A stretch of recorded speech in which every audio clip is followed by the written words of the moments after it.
శుక్లాంబరధరం విష్ణుం శశివర్ణం చతుర్భుజం ప్రసన్నవదనం ధ్యాయేత్ సర్వవిఘ్నోపశాంతయే అగజానన పద్మార్కం గజానన మహార్నిశం అనేకదంతం భక్తానాం ఏకదంతముపాస్మహే.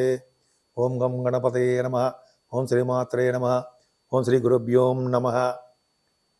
మా ఆది ఆస్ట్రాలజీని చూస్తున్నటువంటి మీ అందరికీ, అలాగే విదేశాల్లో కూడా ఉంటూ నన్ను ఎంతగానో ప్రోత్సహిస్తూ, విదేశాల్లో వాళ్ళే కదండి, మీరు కూడా నన్ను ఎంతగానో ప్రోత్సహిస్తూ, అలాగే నా వీడియోలు కూడా చూస్తూ నన్ను ఎంతగానో ప్రోత్సహిస్తున్నారు. సో మీరందరికీ పేరు పేరున నా హృదయపూర్వక నమస్కారాలు. ఇప్పుడు మనం 12 రాశుల వాళ్ళకి మకర రాశిలో సూర్య భగవాను ప్రవేశించినప్పుడు కలిగే ఫలితాలు ఎలా ఉంటాయి తెలుసుకుందాం. దానికంటే ముందర ఏంటంటే, మీరు మీ జాతకాలు తెలుసుకోవాలన్నా, లేదా మీ ముహూర్తాలు పెట్టించుకోవాలన్నా, ముఖ్యంగా ఏంటంటే మీ జాతకాలు తెలుసుకోవాలనుకుంటే date of birth, time of birth, place of birth ఉండాలి. సో మీకు ఏమి ప్రాబ్లమ్స్ ఉన్నాయి, వివాహం ప్రాబ్లమ్సా, లేకపోతే మ్యాచింగ్ అంటారు సార్, వరుడు వధువు యొక్క జాతక మ్యాచింగ్, అది తెలుసుకోవాలన్నా, అలాగే ఇదంతా కూడా మకర రాశిలో ప్రవేశించినటువంటి సూర్యభగవాను కాబట్టి ఉత్తరాయణ పుణ్యకాలం. ఈ పుణ్యకాలంలో వివాహ శుభకార్యాలు జరుగుతాయి, వివాహాలు, ఉపనయనాలు, అలాగా గృహప్రవేశాలు, ఇలాగ అన్నీ మంచి మంచి కార్యక్రమాలు జరుగుతుంటాయండి. ఒకవేళ మీరు మా ఆది ఆస్ట్రాలజీ తరపున, నేను మీ వాడ్రే ఆదినారాయణరావు, మీరు నాకు పంపిస్తే మీ డీటెయిల్స్ కానీ ఏమైనా మీకు తెలుసుకోవాలనుకుంటే, అది ముహూర్తాలు కావాలన్నా ఇవన్నీ తెలుసుకోవాలనుకుంటే మీరు నాకు పంపిస్తే నేను తప్పకుండా ముహూర్తాలు పెట్టడం కానీ, మీ జాతకాలు చూడడం కానీ అవన్నీ చూస్తానండి. నాకు 35 సంవత్సరాల అనుభవం ఉంది. నేను కాస్ట్ అకౌంటెంట్ అయినా, CMA చేశాను, అకౌంట్స్ ఆఫీసర్గా గవర్నమెంట్ ఆర్గనైజేషన్ చేశాను. ఆ పక్క పెడితే నాకు కొద్దో గొప్ప దీంట్లో కొద్దిగా అనుభవం ఉంది కాబట్టి మీకు కావాలనుకుంటే, ముహూర్తాలు పెట్టించాలనుకుంటే నాకు ఫోన్ చేయండి. ఒకవేళ నేను షూటింగ్స్లో ఉంటే నేను ఫోన్ లిఫ్ట్ చేయలేకపోవచ్చు, సైలెంట్లో ఉంటుంది. మీరు మీ కింద నెంబర్కి ఫోన్ చేసినా అయితే మీకు వాట్సాప్ నెంబర్ కూడా ఉంటుంది. వాట్సాప్లో మెసేజ్ పెట్టినా నేను మీకు ఏమి కావాలో అనేది దాంట్లో రాయండి. రాస్తే నేను తప్పకుండా ఈ షూటింగ్స్ అన్నీ అయిపోయిన తర్వాత కూడా నేను ఫోన్ చేసి మిమ్మల్ని పలకరిస్తాను. మీకు ఏం కావాలో కూడా అడుగుతాను. సో మీకు ఏమైనా కావాలనుకుంటే ఈ కింద నెంబర్కి ఫోన్ చేయండి. ఇప్పుడు మనం మకర రాశిలో సూర్యభగవానుడు ప్రవేశించినప్పటి నుండి 12 రాశుల వాళ్ళకి ఎలా ఉండబోతోంది, బ్రహ్మాండంగా ఉండబోతుందండి. అంటే సూర్యభగవానుడు యొక్క పవర్ ఎలా ఉంటుంది, జనవరి నుంచి ఇలా ఉండబోతోంది తెలుసుకుందాం. ఈ సూర్యభగవానుడు అంటే మకర రాశిలోకి 14వ తారీఖు జనవరి నుంచి మకర రాశిలో ప్రవేశిస్తాడు.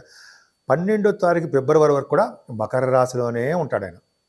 సో ఈ మకర రాశిలో ఉండడం వల్ల 12 రాశుల వాళ్ళకి ఫలితాలు ఎలా ఉంటాయో తెలుసుకుందాము. మీనరాశి గురించి తెలుసుకుందామండి. మీనరాశి వారికి సూర్య భగవానుడు 11వ స్థానంలోకి వస్తున్నాడు.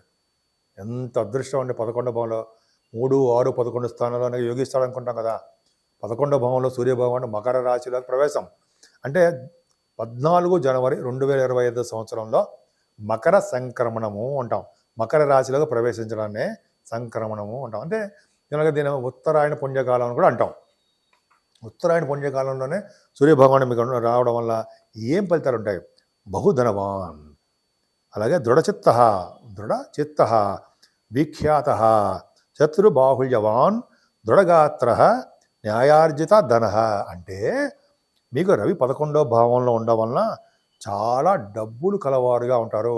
కష్టపడి సంపాదించిన డబ్బులు మీకు అధికంగా రాగలవు, వస్తాయి. నిశ్చల మనస్సు గలవారుగా ఉంటారు. దృఢచిత్త అంటే ఏంటి?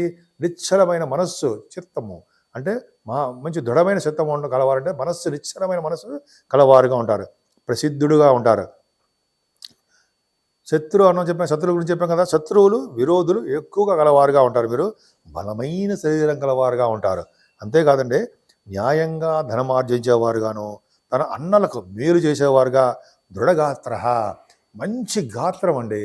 అంటే పాటలు పాడేవాళ్ళుగా మీరు బాగా ఉంటారనుకుంటా. ఎక్కువ పాటలు పాడుతుంటారు. అందుకని దృఢగాత్ర అంటే మంచి కంఠం, బాగా స్ట్రాంగ్ అయిన కంఠం ఉంటుంది. అంటే ఎక్కువగా మాట్లాడేవాళ్ళు, ఎక్కువగా పాటలు పాడేవాళ్ళకి, యాంకరింగ్ చేసేవాళ్ళకి ఈ సంవత్సరం ఈ రవి ఉన్నత కాలము 14 జనవరి నుంచి ధనయోగం పట్టబోతుంది. పైగా న్యాయంగా ఆర్జించిన సొమ్ము బాగా ఉంటుంది. మీ అన్నలకి మేలు చేసేవాడుగా సూర్యభగవాన్ ఉంటారు. వ్యాపారం అభివృద్ధి చెందుతూ ఉంటుంది. మీరు ఏ వ్యాపారం చేసినా కూడా ఆ వ్యాపారం బాగా డెవలప్ అవుతుంది. ముఖ్యంగా బంగారం, వెండి, వస్త్రాలు, వెండి స్టేషనరీ, ముఖ్యంగా బంగారము, వెండికి ప్రాముఖ్యత ఉందండి. ముఖ్యంగా అన్నిటికంటే ముఖ్యంగా బంగారం యొక్క వ్యాపారం బ్రహ్మాండంగా ఉంటుంది. అలాగే బంగారం ప్రియంగా మీకు అంటే బంగారం అంటే ఇష్టం కలవారుగా మీరు ఉంటారు. బంగారం కొనుక్కుందాం అనే తత్వంలో మీరు ఉంటారన్నమాట. మీరు చేస్తున్నటువంటి చిన్న ఉద్యోగం అయినా సరే పదవీ బాధ్యతలు చేపడతారు. అంటే మీకు పదవీ బాధ్యతలు అంటే మీకు అఫీషియల్ పొజిషన్ ఉండడమో, లేకపోతే మీకు ఉద్యోగాల్లో మంచి ఉద్యోగం రావడమో, హై అఫీషియల్ పొజిషన్లో రావడమో, ఉద్యోగంలో చేస్తున్న వాళ్ళకి మంచి పొజిషన్లో ఉండడం జరుగుతుందండి. అంతేకాకుండా మీ వ్యాపారం ఏ వ్యాపారం చేసినా కూడా ఆ వ్యాపార అభివృద్ధి చాలా చాలా బాగుంటుంది. ముఖ్యంగా మీనరాశి వాళ్ళకి ఈ జనవరి నెల మొత్తం చాలా ఎక్స్ట్రాడినరీగా ఉంది. చాలా చాలా బాగుంది. సూర్య భగవానుడు 11వ భావంలో మీకు ఇచ్చినటువంటి అదృష్టాన్ని ఇంకే రాశికి ఇవ్వడేమో అన్నట్టుగా అనిపిస్తుంది. చాలా చాలా బాగుందండి మీకు. ముఖ్యంగా మీ రాశి వారికి ఎప్పుడు కూడా సూర్యభగవాను ఆరాధన చేసుకోవడం, సూర్యభగవాను యొక్క ఆదిత్య హృదయం చేయడము చాలా మంచిది. ముఖ్యంగా 14వ తారీఖున మాత్రము, అంటే ఈ నెల 14 జనవరి, ఈ నెల అంటే జనవరి 14వ తారీఖుని చాలా పవర్ ఉంటుంది. అందుకే 14వ తారీఖుని సూర్య సంక్రమణము, అంటే రవి చెప్పాను కదా మకర రాశిలోకి వస్తాడు. ఆ రోజు ఏంటంటే ఉత్తరాయణ పుణ్యకాలం అంటాం. చేసే స్నానాలు, దానాలు, విశేషమైన ఫలితాలు వస్తాయి. పుణ్యోలోక ప్రాప్తి ఉంటుంది.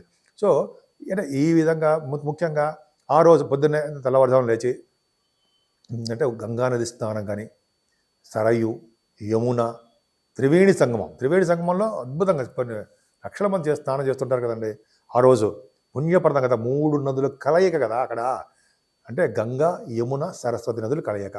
సో అక్కడ చాలా పవర్ ఉంటుందండి, పుణ్యప్రదం. సో ఆ విధంగా స్నానాలు చేసిన తర్వాత సూర్యభగవాన్ ఎదురుగుండా నుంచుని, అభిముఖంగా నుంచుని మనం అర్ఘ్యం సమర్పించాలి 11 సార్లు, అయితే 3 సార్లు, ఎవరిష్టం వాళ్ళది. చేయడం వల్ల అర్ఘ్యం సమర్పించడం అంటే ఎర్రని పుష్పాలతో కానీ, అయితే నీళ్లు దోచులతో పట్టుకుని సూర్యభగవాన్ ఆరాధన అర్ఘ్యం సమర్పించడము, అయితే మనకి సూర్యభగవాన్ మంత్రంతో కానీ, లేకపోతే సూర్యభగవాన్ ఓం సూర్యాయ నమః అని అది కానీ, లేకపోతే గాయత్రి మంత్రంతో కానీ అర్ఘ్యం సమర్పించి, అలాగే మనం ఈ రోజంతా కూడా గాయత్రి మంత్ర జపం చేయాలండి. 108 సార్లు కానీ 11 సార్లు కానీ గాయత్రి మంత్రం చేస్తే చాలా ఫలితాలు ఉంటాయి. స్థాన మహిమ. అలాగే దానం విశేష ఫలితాలండి.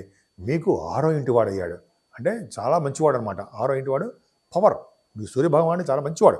శత్రువులు లేకుండా చేసేస్తాడు మిమ్మల్ని, ఆరోగ్యవంతులుగా చేస్తాడు. 6వ ఇంటి మాటల శత్రువులు లేకుండా చేయడం, మేనమామలు బాగుండడం, స్టాంపింగ్ విదేశాలు వెళ్ళి చేయడము, అక్కడ పరిస్థితులు అనుకూలంగా ఉండడము, గవర్నమెంట్ ఉద్యోగస్తులకి బాగా గవర్నమెంట్ ఉద్యోగాల్లో రావడానికి అవకాశాలు ఉండడము, ప్రభుత్వ మూలకంగా ధన సంపాదన ఉండడము, 6వ భావంలో మాటల ఆయన 11వ భావంలో అంటే విశేషమైన ఫలితాలు. అంతేకాకుండా రాజకీయ రంగంలో కూడా 6వ భావం చూస్తాం కాబట్టి పదవులు రావడానికి, మంచి అలంకారంగా ఉండడానికి, అలాగే ఉన్నతంగా రావడానికి మీకు బాగా అవకాశాలు ఉన్నాయండి. 11వ భావంలో నుండి సూర్యభగవానుడు మంచి యోగానే ఇస్తాడు. అందుకే ముఖ్యంగా మీరు సూర్యభగవాన్ దేవాలయాలు సందర్శించండి. ముఖ్యంగా దానం చెప్తాను కదా, బంగారం దానము, వెండి దానము, వస్త్రదానాలు, అలాగే స్వయం పాక దానాలు, లేకపోతే పళ్ళు అంటే ఫ్రూట్స్, ఏ దానం చిన్న దానం ఇచ్చినా మంచి ఫలితాలు వస్తాయి. అంతేకాకుండా ఈరోజు సూర్యభగవాను యొక్క దేవాలయాలు సందర్శించడం మర్చిపోకండి. సూర్యభగవానుడు కానీ ఏ దేవాలయాలు సందర్శించినా పర్వాలేదు, ఎక్కడికి వెళ్ళినా శుభ్రపరచాలి. శుభ్రపరచడం అంటే గుడిని శుభ్రపరిస్తే వాడికి మంచి లోకాలు ప్రాప్తిస్తాయని, మంచి జరుగుతుందని శాస్త్రాలు చెప్తున్నాయి. ఇక్కడ మన గురువుగారులు కూడా చెప్తున్నారు. దేవాలయాలు సందర్శన మనం శుభ్రం చేస్తా అంటే ఎవరు మనం ఫీల్ అవసరం లేదు, మనం భయపడాల్సిన అవసరం లేదు. కానీ ఎవరైనా ఏదో అనుకుంటారని ఏమనకల్లా, మీరు కనుక మనం ఒక్కడితో స్టార్ట్ చేస్తే 10 మంది వస్తారు మన వెనకాల, చేస్తారు, వాళ్ళు కూడా చేస్తారన్నమాట. అంటే ఇలా చెయ్యాలన్నమాట అని మీరు చెప్తుంటారు. దేవాలయ సందర్శన చేయడం వల్ల, శుభ్రం చేయడం వల్ల మంచి జరుగుతుంది, మన పిల్లలకు మంచి జరుగుతుందని నేను సరదా కోసం చెప్పట్లేదు. దేవాలయం మనం శుభ్రం చేయకపోయినా వాళ్ళు చేసుకుంటూ ఉంటారు, కానీ మంచి యోగాన్ని కలిగిస్తారు సూర్య భగవానుడు. సో ఈ విధంగా శుభ్రపరచడము చేయడం మంచిదండి. ముఖ్యంగా ఒకవేళ మీకు అవకాశం ఉంటే ఆ గోధుమల దానం ఇవ్వండి, బ్రాహ్మణులకు గోధుమ దానము, సూర్యభగవాను దర్శనం చేసుకోండి, చాలా మంచి ఫలితాలు ఉన్నాయి. ముఖ్యంగా మీరు ఇవన్నీ చేసుకోలేమండి. నమస్కార ప్రియుడు సూర్యభగవానుడు, ఐశ్వర్య ప్రదాత, ఆరోగ్య ప్రదాత అయినటువంటి సూర్యభగవాను నమస్కారం చేసుకుంటే అన్ని రంగాల్లో ముందంజలో ఉంటాం. సో మీకు మీనరాశి వాళ్ళకి ఈ సూర్యభగవాను వచ్చినప్పటి నుంచి ఫిబ్రవరి వరకు కూడా మీకు చాలా బాగుంది. సో మీకు ఆరోగ్యంగా, ఆనందంగా, ఐశ్వర్యప్రదంగా కష్టపడి సంపాదించే ధనం వృద్ధి అవుతూ ఉండాలని, ఎప్పుడు కూడా ఎల్లవేళ్ళ మీరు తృప్తిగా ఉత్సాహంగా ఉండాలని నేను మిమ్మల్ని ప్రోత్సహిస్తున్నాను. మీరు బాగుంటారు, ఆనందంగా ఉండాలని కోరుకుంటున్నాను. నేను మనస్ఫూర్తిగా కోరుకుంటున్నాను. మీరు ఆనందంగా ఉండాలని, ఆరోగ్యంగా ఉండాలని, తృప్తిగా ఉండాలని నేను మనస్ఫూర్తిగా కోరుకుంటున్నాను. అంతేకాకుండా సూర్య భగవాను యొక్క ఆశీస్సులు మన అందరి మీద ఉండాలని, 12 రాసుల మీద సూర్య భగవాను యొక్క మంచి ఆశీస్సులు, ఆయన యొక్క చల్లని చూపులు ఉండాలని, మన ఎల్లవేళ్ళ ఆయన కాపాడాలని, మనందరినీ సూర్యభగవాను కాపాడాలని, ఆయన మనందరినీ కాపాడుతాడని విశ్వాసంతో నేను సెలవు తీసుకుంటున్నాను.